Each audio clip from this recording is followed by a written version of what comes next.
Nah, merasa bahwa pernyataan ini, surat edaran ini sangat melukai umat muslim.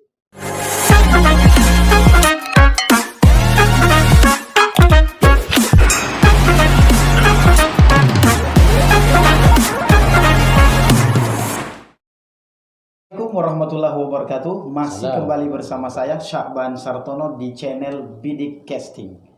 Di kesempatan kali ini, seperti biasanya, saya ditemani oleh pembicara-pembicara yang hebat untuk membicarakan hal-hal yang menjadi perhatian publik akhir-akhir ini. Oleh karena itu, di kesempatan kali ini, saya ditemani oleh Dr. Muhammad Nur SHMH. Beliau adalah seorang yang konsen di bidang hukum pidana. Oleh karena itu, berkaitan dengan isu yang lagi trending, yaitu ucapan Menteri Agama Yakut Khalil Qomas yang kemudian dinilai oleh sebagian orang adalah merupakan suatu bentuk penghinaan terhadap agama. Nah, beberapa orang telah melaporkan ini di kantor polisi, dan kemudian ada banyak perspektif yang muncul ketika ini menjadi suatu hot news, sesuatu berita yang sementara ini menjadi perhatian publik.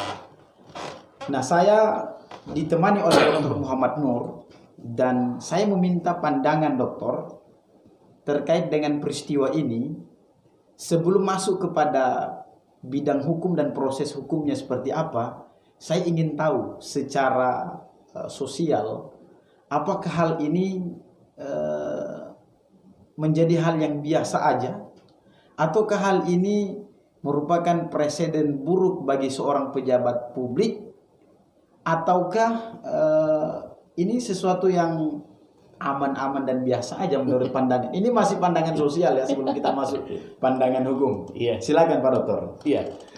Jadi memang ini saat zaman ini terus berubah, kecanggihan teknologi juga semakin sangat luar biasa, dan zamannya sekarang ini adalah zaman baper, zaman tersinggung, dan zamannya saling melapor.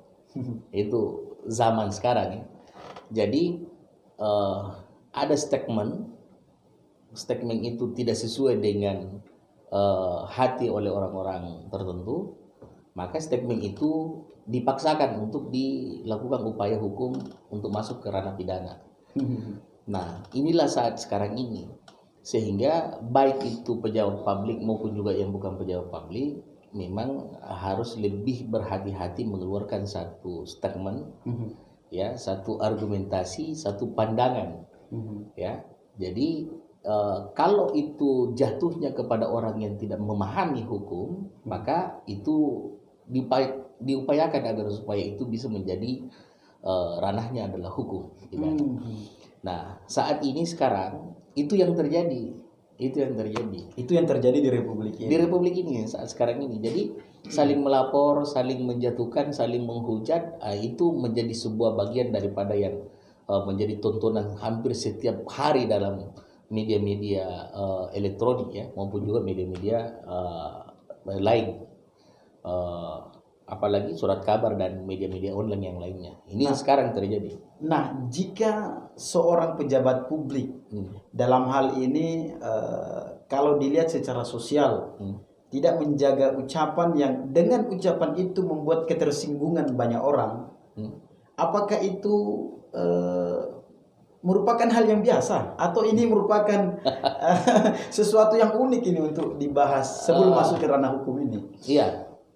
Tentu kita akan berbicara dia menyampaikan itu dalam kondisi seperti apa. Maksud saya kondisinya adalah dalam konteks kepentingan apa dia menyampaikan. Iya, betul. Kalau dia kepentingannya untuk memang menjatuhkan, maka tentu pasti ranahnya adalah pidana, ya kan? Tapi kalau dia menyampaikan itu untuk melakukan pertimbangan-pertimbangan sosial yang lainnya, ya tentu itu tidak bisa dikatakan bahwa itu adalah pidana.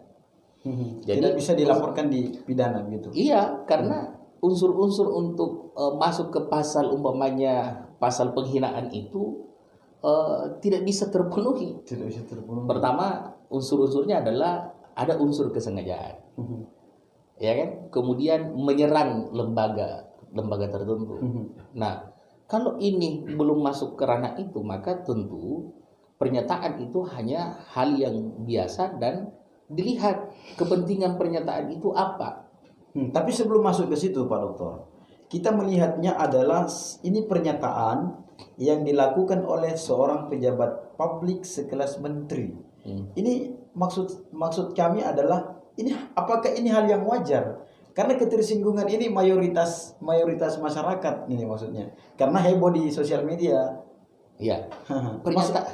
Maksud kami apakah bukan merupakan sebuah presiden buruk bagi kita jika pejabat kita seperti itu? Ya, makanya saya sampaikan tadi, konteks daripada pernyataan itu kepentingan apa? Kepentingannya apa? Iya, kepentingannya apa? Nah, sepengetahuan saya bahwa sebelum Pak Menteri Agama ini menyampaikan itu, menanggapi itu kan ada surat edaran sebelumnya. Surat edaran inilah yang kemudian direspon oleh banyak kalangan umat muslim, ya, bahwa dengan pelarangan umpamanya tua ini agar supaya ada jadwal-jadwal tertentu untuk bisa apalagi namanya diperdengarkan ke luar. Nah, dari situlah bermula dan diberikan tanggapan. Ya kan, sehingga adalah yang menyampaikan bahwa pernyataan Pak Menak ini bahkan menyamakan antara suara azan dengan suara longlongan anjing kan. Nah, konteks-konteks ini bagi orang yang tidak memahaminya ya pasti akan membuat keributan dan kekisruhan sosial. Gitu ya. Kenapa? Karena dia tidak paham bahwa apa yang disampaikan oleh beliau dan apa yang ingin beliau dapatkan dari penyampaian itu dan tujuan dari penyampaian itu yang belum dipahami oleh banyak orang. Ya kan?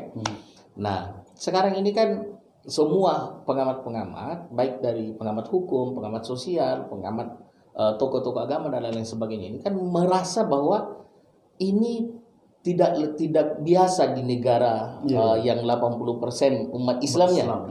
Harus ada pelarangan dan lain-lain sebagainya kan.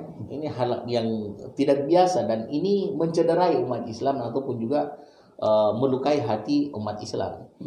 Nah, tentu Pak Menteri ini harus mampu menjelaskan kenapa saat sekarang ini ada pelarangan seperti itu.